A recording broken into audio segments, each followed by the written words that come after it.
Coming on to another deal, this is very popular one. We all use app-based taxi services on everyday basis. This has become a part and parcel of human life now. If we see, we must be missing taxi for sure cabs in the market. This is basically because Ola has acquired taxi for sure.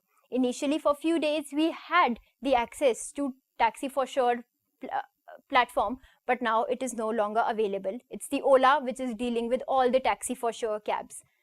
What was the transaction that was involved in this case? Now, this is the personal transportation sector market. It had witnessed a major acquisition by the acquisition of app-based taxi service portal Taxi for Sure by its competitor Ola. The deal involved $200 cash and an equity, rupees 1200 crores arrangement.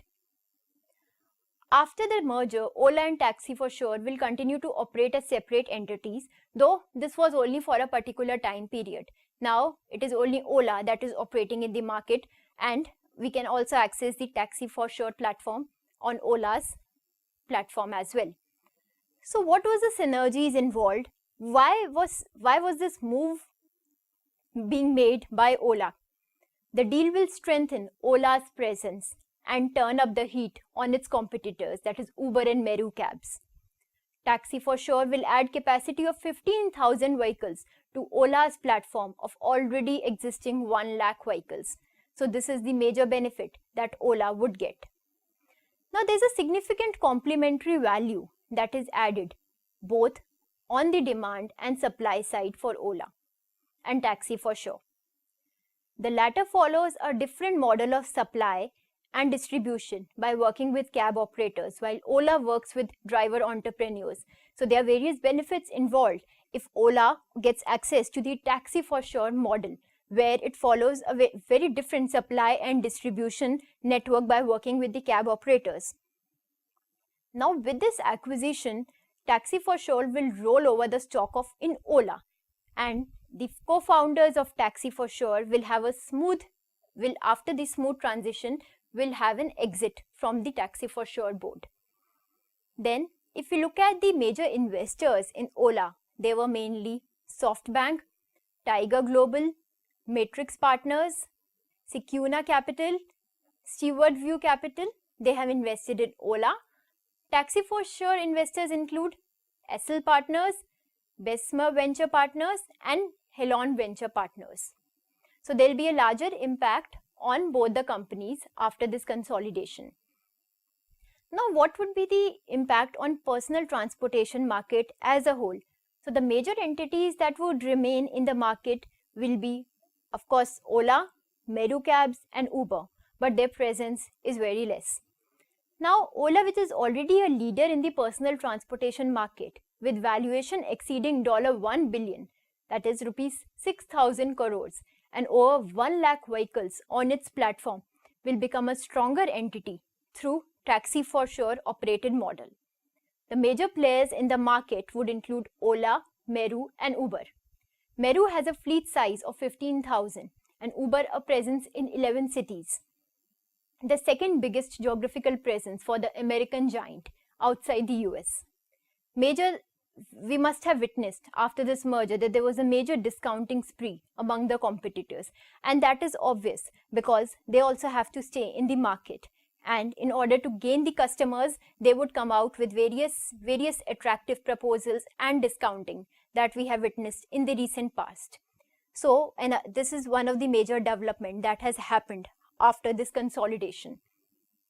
So you could see that how one competitor can merge or acquire another competitor and change the dynamics of the whole market itself. And whatever are the anti-competitive effects of such kind of deal, we have a market regulator, Competition Commission of India, which scrutinizes such kind of deals if they are above a basic threshold limit that has been prescribed in the statute. The last deal which I am going to talk about is Myntra and Jabong. So this is also one of the popular deals that have happened in our app-based fashion portal, which most of us youngsters access. Now, if you look at the transaction details that are involved. Now, this e-commerce sector witnessed a major consolidation in July 2016 by Flipkart's own Myntra acquisition of Jabong. The deal, which was $70 million cash, was considered to be a major one in the e-commerce sector as a whole.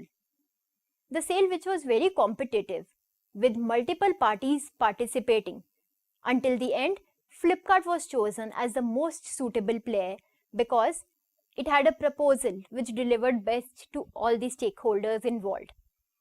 Now both the entities shall continue to remain separate for some period of time and would carry on business under their respective brand names, but this move is only for a particular time period. Then we will get access to only most of the Jabong products through Myntra platform. It is considered as a right fit.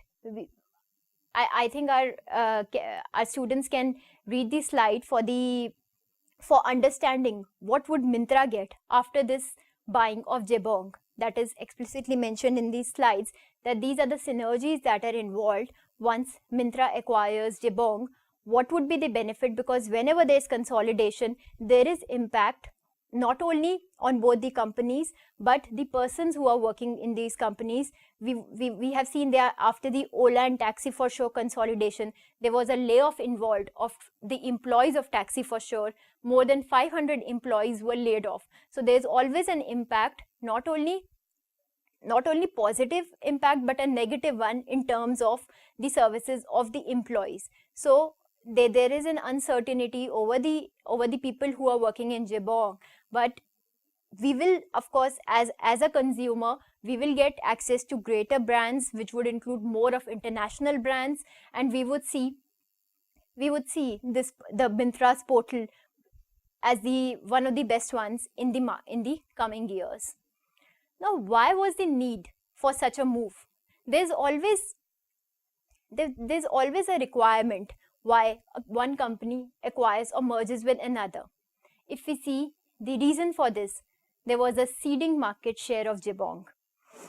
Jabong had already lost its sheen as its investors decided against aggressively injecting capital into a business that thrives on discounting. For the fiscal year that ended March 2016, Jabong's total sale were rupees 940 crores with negative EBITDA of rupees 415 crore. The company had also witnessed the exit of co-founders last year. So this necessitated that there should be a smooth exit of Jabong from the market, and being acquired by Myntra was the best deal that could happen at this particular time period. If we see, the deal has enhanced the share of Flipkart as a whole because Myntra operates through Flipkart being the group company. Now this acquisition was crucial for Flipkart as it would penetrate its presence further in the e-commerce business, maintain its leadership, and would also keep its other competitor including Amazon at bay. The biggest benefit of the deal would be it would allow both the entities to quickly reduce the burn or the losses or the discounts. So these were the major deals that I have discussed with you. Now these deals, if in the beginning of the slide I have mentioned that such kind of deals would have impact on companies' cash and equity value, it would have impact on the persons who are working, it would have impact on the culture, and in the end it would have impact on the competitors that are involved in the market, because mergers and acquisition either increases or decreases the competitors that are involved in the market. So we would see that these were the major deals that were involved in the recent past from year 2014 to 16.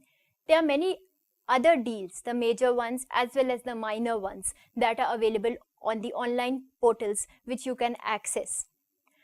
I have given you a bird's eye view of the mergers and acquisition cases in the entertainment sector, in the personal transportation market, in the pharmaceutical sector, as well as online clothing market. We see whenever there is a merger and acquisition of the two companies, either it is a merger or an acquisition, the basic tenets of which you have already learned in the previous module, there are changes. There are changes in culture, people, brand, and products, and the major changes being the entities that are left after such consolidation. These entities would have a positive as well as negative impact on competition in the market. So what would be the impact of competition in the market will be regulated by the regulator CCI. So if we see that, of course, there are positive synergies that are involved. If two major pharma companies come together, then it would make more generic drugs accessible to the people at large, because that is something which is the need of the hour. The health sector requires more availability of access of the drugs. If we see in the cinema sector, the quality would improve. The overall entertainment factor that is involved would improve. People would have more access in cheaper tickets would be involved. So overall lifestyle changes once two big companies come together. If we also look at the online personal taxi platform, when we see that after this acquisition of Ola of Taxi for Sure, we have more cabs, we have more accessibility, and we have, of course, cheap. The rates have also come down. So we see that these mergers and acquisitions have both positive and negative impact. Negative impact, of course, on the employees that have been laid off. Most of them are absorbed in the new entity, the merged entity or the acquired entity. But for some, the future is uncertain. So thank you so much. I'm winding up my presentation now. Wish you all the very best for the upcoming exams. Thank you.